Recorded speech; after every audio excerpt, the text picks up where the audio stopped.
So I'm going to take my pieces of glass out, set them here to the side, okay? And I'm going to keep them oriented to the way I took them out, okay? Because I like the way they look just like that, okay? So I'm going to grab myself some Sarco here. Now, one thing that people might not realize about this Sarco is that whenever I have open a brand new bucket of glazing putty, the Sarco, the first thing I do is I empty out the entire contents and remix it up, okay? Because it is made from natural materials, and like natural peanut butter, it can tend to separate. So to mitigate any problems that I might have from that separation, I will dump it out, remix it, I'm good to go.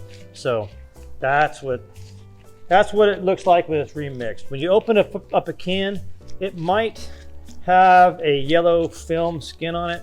That's just because some oxygen has got in and has caused it to skin over. But this putty, it's designed to skin over, and skin over in like a couple of 2 or 3 days. So what you see me doing here, this is a procedure that you do when you especially have wavy glass in an old sash. But wavy glass or even new glass, you put a bed underneath it to get a good seal under the glass, okay? And then this putty will then mate with the putty that we're gonna put on the top, okay?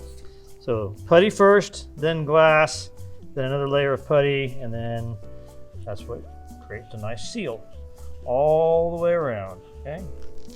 This is akin to a casement window, where it's basically a flat panel, and it's glazed on all 4 sides, meaning, you know, the putty is applied to all 4 sides. On a double hung window, though, there's a slot on the 4th side that the glass slides up into. That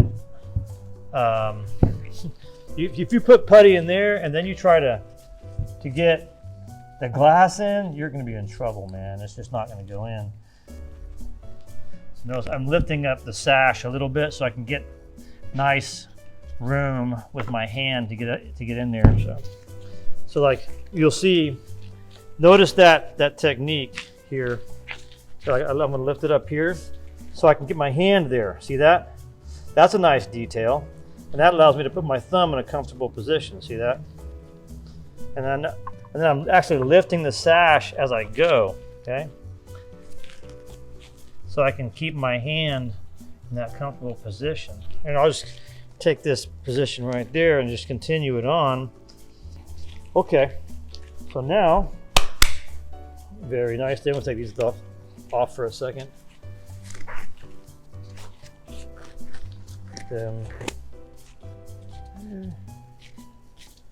Isn't that nice? So that way the glass stays relatively clean. I'll put that back where I got it, just like I did. Okay.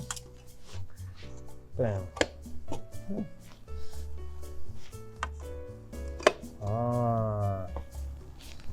Now watch, see my squeeze out? I'm gonna press that glass really nicely into that putty to give myself a good seal there, okay? I want some good squeeze out, okay? Just gonna gently wiggle it back and forth, and let's do it on this one, ready? Here we go. Oh yeah. Ta-da. All right, and this is a little device that works like a stapler. Where'd it go? Oh, it got stuck in my ring. Shoots out little diamond points. It works like a stapler, except it shoots forward instead of down. So I'm just gonna put a couple of these in like that.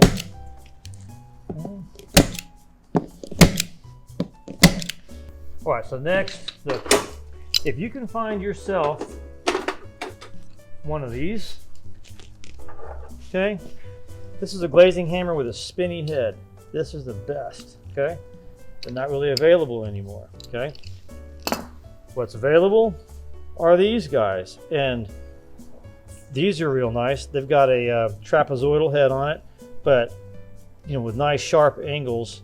So what that allows you to do is come down and see that point right there sticking in? Allows you to drive it in a little bit further, right? So, wow. Oh man, it's so heavy. So what I'm going to do now, before I use magic dust, see all this glazing compound? That's my squeeze out. I'm going to go through and I'm going to get that out of there.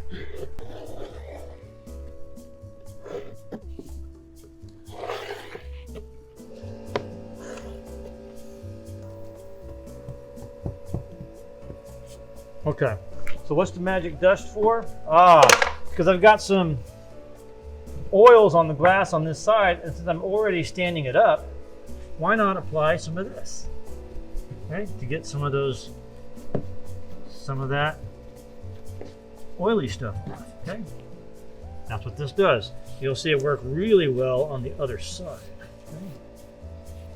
There we go. Nice. All right, so same kind of technique. Shove that putty in there. All right, there you go. Okay. And I'm just going to go all in this direction right now because I got the momentum, right? Got the angles right. So and the goal, remember, kids, is just to get that stuff in there. Okay, and if you get a little bit too much, remember, you're just going to tool it off anyway with your glazing tool. Yeah. Love it. And then here,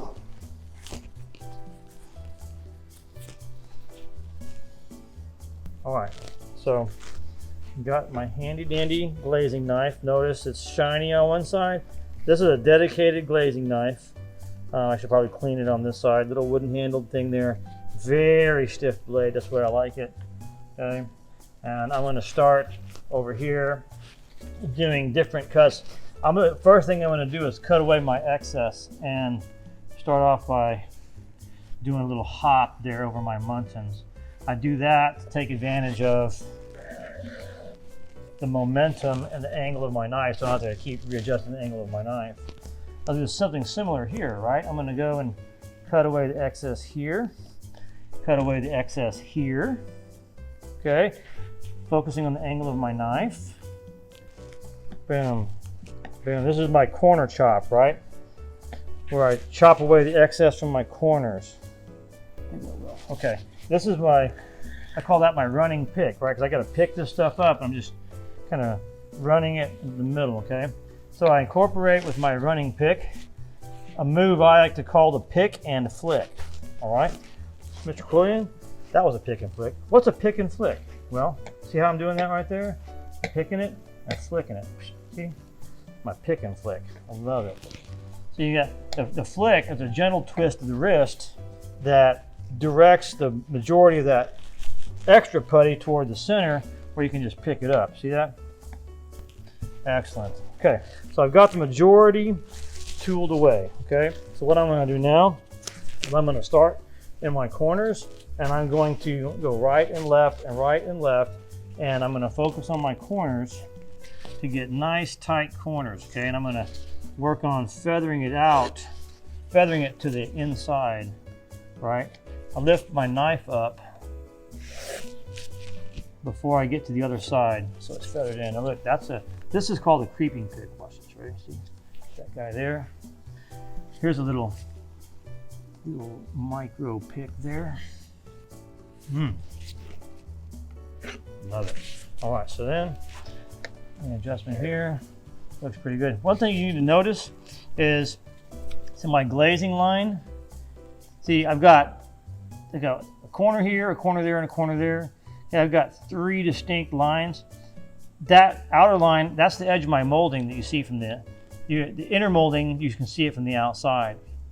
And I've left enough space so that when I paint my glazing, I can lap my paint up over the glazing and wrap it up like a blanket, tuck it in real nice, and still be below my sight line on the interior. Isn't that nice? Okay, so all that's there. So what I'm going to do next, I guess I'm going to get some of this excess out. But I really want to get to my magic dust, which is coming up.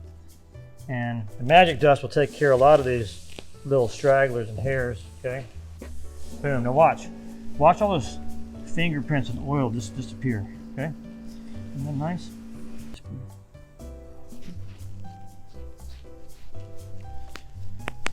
Oh man.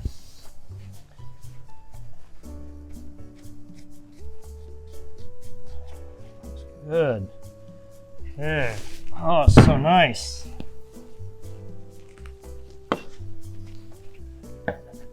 Here's something else too. Oftentimes when you are pressing down when you're glazing, you often press down a little bit more squeeze out. Okay, so that's what I'm going through and doing now, is getting that squeeze out, right? You know, eliminated. Okay. What they say, man? Old man still got it, I think.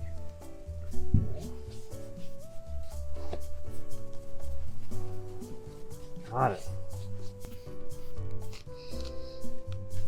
All right, and I can't wait to paint this guy and put it on. So the thing about Sarco is it sets up in 2 days, and I can paint it. So what's today's Thursday? Okay, so then by Monday, I can paint this guy and install it by Tuesday and collect payment for that. You know, and that's what they call making cash with Windows Sash. Yeah. That's true. What are you cracking up for, man? That's exactly what it is, Chris. It's making cash with Windows Sash. How else are you going to do it without the Sarco putty and this glaze techniques, you know, and stuff like that? Or you know what? You can save cash by getting our Windows Sash, right? All right, so let's pose with this guy, right?